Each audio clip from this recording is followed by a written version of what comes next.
Entonces, la charla de hoy es una charla sobre aromaterapia sagrada y cómo los aceites esenciales nos sirven para armonizar nuestra salud, pero también nuestra mente, nuestras emociones y la parte espiritual que también forma parte de nosotros. ¿De dónde viene esto? ¿De dónde viene este concepto? ¿De dónde viene este enfoque dentro de la aromaterapia? Que es un enfoque más, como les decía antes, pues un médico a lo mejor se preocupa o le preocupa únicamente la composición química del aceite esencial y qué efecto farmacológico tiene esta molécula y esta otra, y para qué enfermedad desde el punto de vista alopático yo puedo emplear este aceite esencial, punto y final.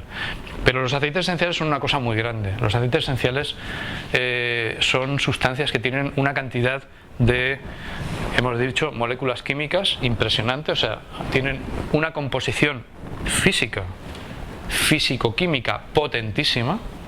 O sea, si hablamos de materia, esto es una bomba. Esto es muy potente desde el punto de vista físico-químico. Pero en el momento en que yo abro esto, toda esa potencia físico-química, cuando yo hago así, me encanta esto porque es, para mí es la visualización de cómo la materia se sutiliza, se hace sutil. Yo ya no lo veo esto. Esas moléculas que están aquí, pues moléculas muy potentes, en el momento en que yo abro esto se evaporan, por eso huelo. Y en ese momento se está produciendo esa magia preciosa que a mí me encanta, en la que algo muy material se transforma en algo inmaterial. El olor es algo inmaterial, sutil, pero potente, que yo huelo, que llega a mí, que llega a mis sentidos y que puede tener efectos muy potentes en mí. Cuando hablamos de aceites esenciales y aceites esenciales puros y de calidad, y por eso siempre hacemos mucho énfasis en este tema profesionalmente en aromaterapia, ese efecto que el aceite esencial nos va a hacer siempre va a ser positivo, siempre va a ser beneficioso, siempre va a ser saludable. Otra cosa sería que yo estuviese pues oliendo un ambientador del chino. Eso ya no me responsabilizo, eso ya no es aromaterapia, es otra historia. Pero esto puede tener un efecto desde el puramente físico, si quieren ustedes, de despejarme las fosas nasales, de respirar mejor. Puede ir un poquito más allá. Ah, mira, también estas moléculas son muy antisépticas, son bactericidas y están pues higienizando el aire que respiro. Voy un poquito más adentro, esas moléculas están dando una información a mi cerebro, están dando una información de tipo, un estímulo de tipo olfativo, que mi cerebro traduce y que le da un determinado enfoque. Por ejemplo, me ha traído un recuerdo. Bien, he conectado con eso. Por ejemplo, este olor me gusta mucho, me lo voy a comer. Por ejemplo, este olor me excita sexualmente. Por ejemplo, este olor no me gusta nada y me voy corriendo, porque es que estoy oliendo a pis de león. Eso quiere decir que hay un león cerca que me va a comer. ¿Por qué exagero esto de esta manera? Porque el olfato es un sentido que de alguna manera tiene, digamos, una conexión y tiene una influencia muy importante en la parte del cerebro que controla la supervivencia. ¿Sí? El sistema límbico. También hay gente que llama el cerebro de reptil, ¿no? Bueno, ese cerebro de reptil tiene todo que ver con la supervivencia y con cómo yo me muevo en mi entorno, como y no soy comido, y además me reproduzco. Es decir, tiene todo que ver con la memoria. Los olores afectan muy intensa y poderosamente a la memoria. Ya hemos visto que nos hacen conectar con recuerdos, pero también hay olores que ayudan. Por ejemplo, este limón que les he pasado es un olor que ayuda a aumentar la memoria y la retentiva y la concentración. Si esto lo usan ustedes en un ambientador y por ejemplo están estudiando, el olor del limón, si les gusta, si no les gusta no, pero como a todo el mundo le ha gustado, si les gusta les va a ayudar a concentrarse y a memorizar mejor. Entonces, La memoria, muy importante. La reproducción. Los mamíferos, los insectos, las flores se comunican a través de mensajes olfativos. Y gracias a esas feromonas, el macho y la hembra se encuentran y la especie se perpetúa. ¿Sí? O sea que los olores tienen una influencia directa sobre la reproducción y la sexualidad también. También sobre el control de la agresividad. Un olor relajante y sedante me apacigua. Un olor peligroso, como puede ser por ejemplo el de un animal, puede ser el del fuego, me avisa de que algo está mal y se me activa, todo mi organismo se activa para responder. ¿Cómo? O bien enfrentándome, luchando, o bien saliendo por piernas. Y eso es una cosa que es instantánea e inmediata, que uno no controla.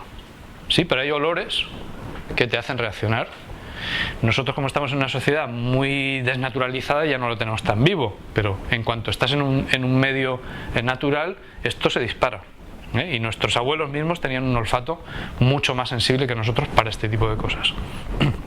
Entonces, bueno, pues el olfato tiene esta capacidad de conectar con esa parte también de las emociones.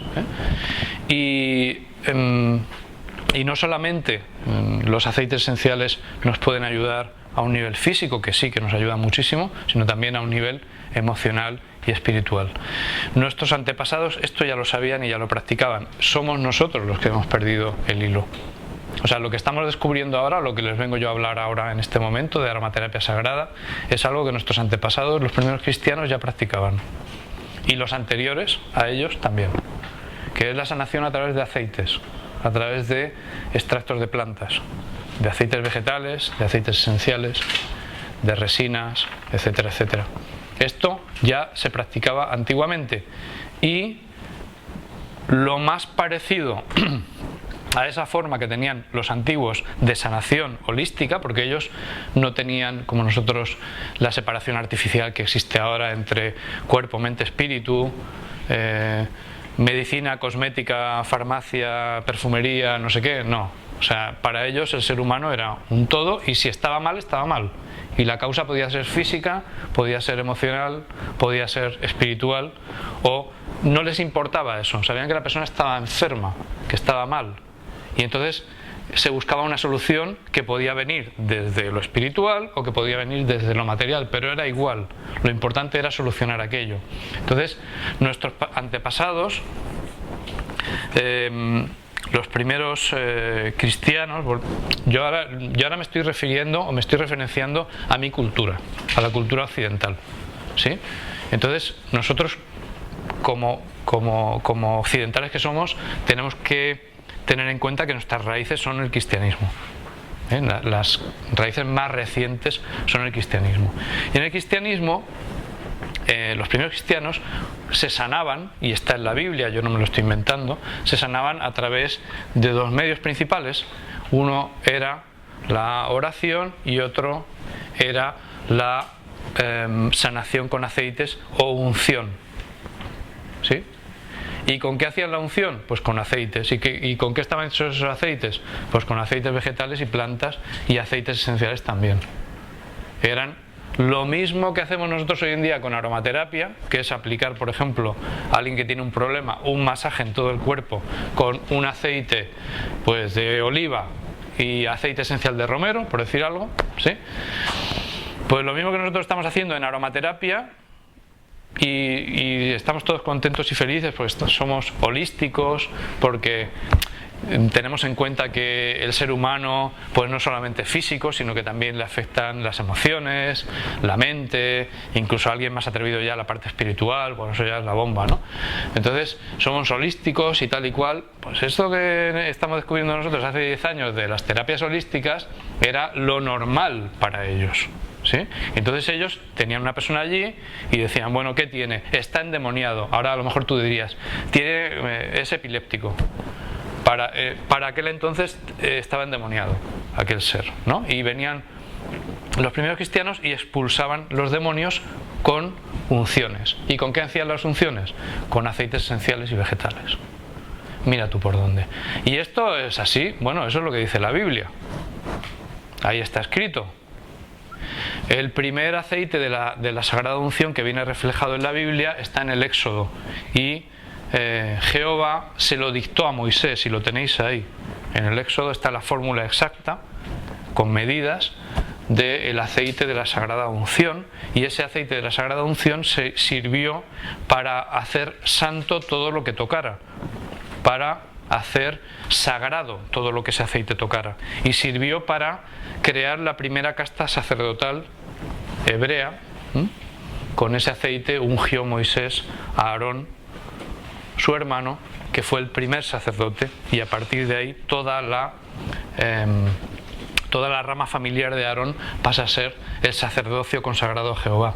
¿Y cómo se consagra a ese sacerdote? ¿Cómo se le hace sacerdote? Un ser humano normal y corriente que pasa a ser sacerdote, pues pasa por un proceso de 7 días de depuración, de purificación, dentro de la tienda del tabernáculo, inciensos, preparaciones, meditaciones, oraciones, purificación física y contacto a unos niveles brutales, en cantidades brutales, con aceite de la Sagrada Unción y con otros aceites vegetales y con otras plantas, en cantidades muy superiores a los que usamos nosotros en aromaterapia hoy en día. ¿Qué pasa con eso? Pues pasa que ese ser humano que tiene, digamos, una conciencia normal, al estar expuesto a toda esa cantidad de sustancias vegetales, sufre un cambio de conciencia, lo que hoy en día llamamos una ampliación de conciencia, podríamos decir, ¿sí? ¿Esto es así? Esto es así, se lo puedo decir por experiencia. Cuando lo pruebas en carne propia, te das cuenta del efecto que pueden tener las plantas en uno, del cambio de conciencia que puede suponer el experimentar una cantidad muy grande de aceite en todo tu cuerpo. Entonces esto fue el inicio de lo que hoy en día pues la Iglesia Católica sigue usando todavía el sacramento de la unción, pero como un sacramento menor, ¿sí? Pero que en su origen era el sacramento principal, porque era el que convertía también a un ser humano normal en cristiano. ¿Saben ustedes lo que significa cristiano? ¿Saben ustedes? Cristiano viene de griego, de Christos. Christos significa el ungido.